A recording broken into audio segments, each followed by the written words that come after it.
Sahara, le régime algérien, malade de la scission entre ses paroles et ses actes.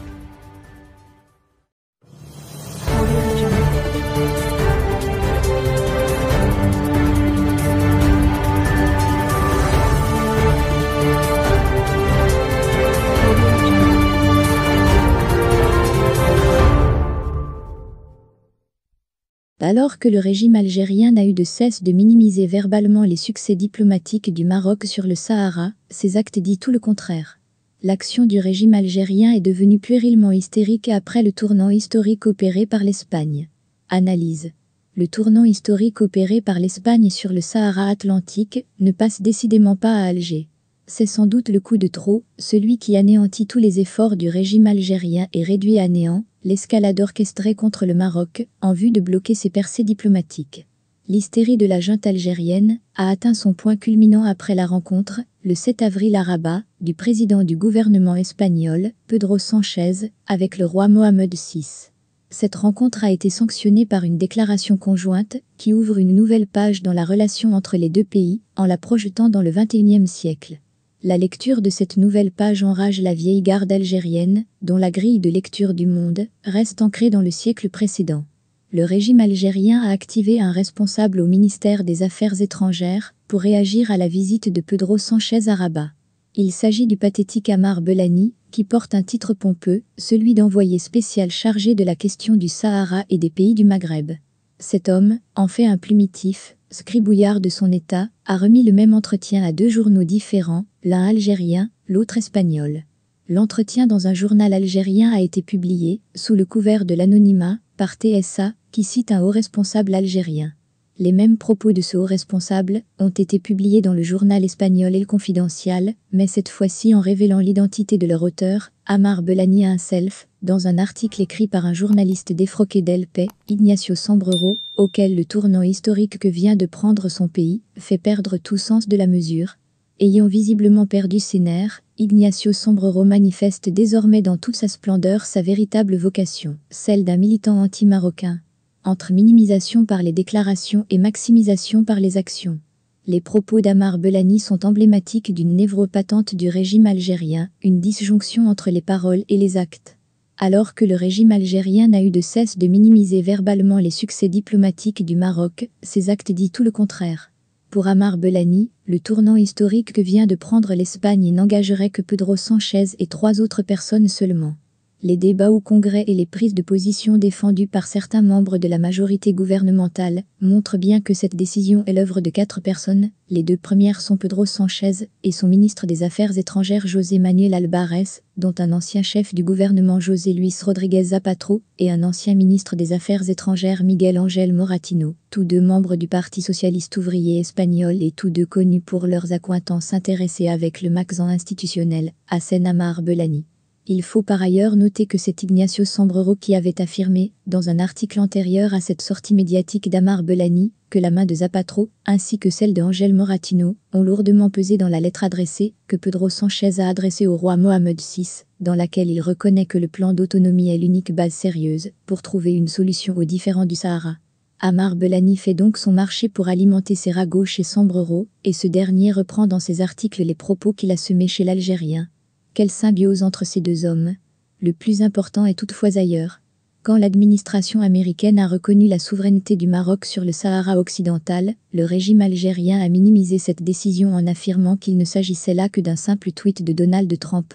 Quand l'Allemagne a considéré le plan d'autonomie comme étant une option sérieuse, les porte-voix de la junte ont déclaré que c'était là une déclaration epsilon. Et quand l'Espagne a décidé d'opérer un tournant majeur sur le dossier du Sahara, le régime algérien a, lui, pointé du doigt une décision qualifiée de personnelle de Pedro Sánchez, aidé par 2 anciens hauts responsables espagnols, présentés comme has-been.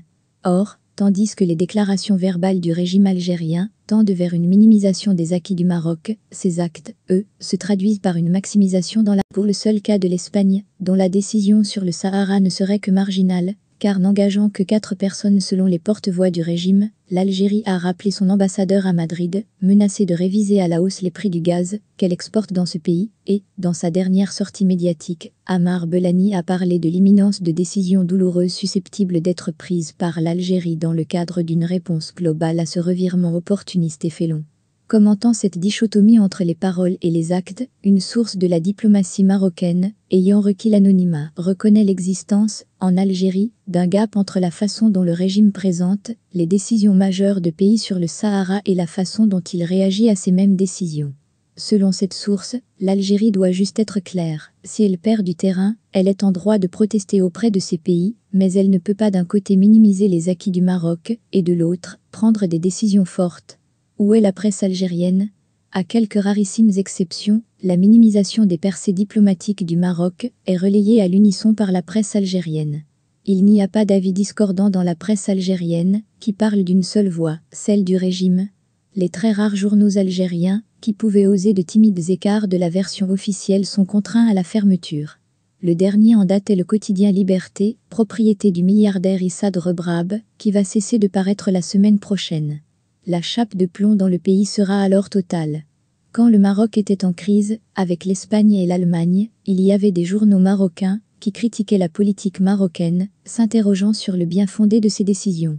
La diplomatie marocaine était confrontée à des avis, à des interpellations qui permettaient au moins d'éclairer l'opinion publique. Cette remise en question de la version officielle du régime algérien est quasi inexistante dans la presse algérienne. Le totalitarisme politique englobe aussi celui de l'opinion. La diplomatie de l'adolescent boudeur. À lire la presse algérienne, l'Espagne sera punie, et pour lui faire regretter sa décision sur le Sahara, l'Algérie n'aura Dieu que pour l'Italie. Demain, lundi 11 avril, le Premier ministre italien, Mario Draghi, se rend à Alger suite à une invitation du président Abdelmajid Tebboune. Le régime algérien déroulera le tapis rouge au chef du gouvernement italien, qui ne se fera pas prier, pour arracher ce qu'il peut, quasi exclusivement en matière de gaz, à un hôte qui proclame sur tous les toits un tropisme désormais italien. Voici donc, ici, une illustration parfaite de la politique menée par la junte algérienne, qu'il n'est possible que de qualifier d'épidermique. Une politique qui se définit avant tout par rapport au Maroc. L'Espagne reconnaît le plan d'autonomie marocain? Eh bien, voilà que l'Espagne est boudée, et pour mieux lui faire regretter ses bonnes dispositions envers Rabat, les Gérontes s'en vont faire des déclarations enflammées à l'Italie, et lui proposent de lui vendre le plus de gaz possible, à des prix inférieurs à ceux pratiqués avec l'Espagne. Le moins que l'on puisse dire, c'est que cela ne vole pas très haut. Cela vole d'autant plus bas, que l'Algérie n'a vraiment pas les moyens de sa politique d'adolescent en pleine crise boutonneuse, très contrariée.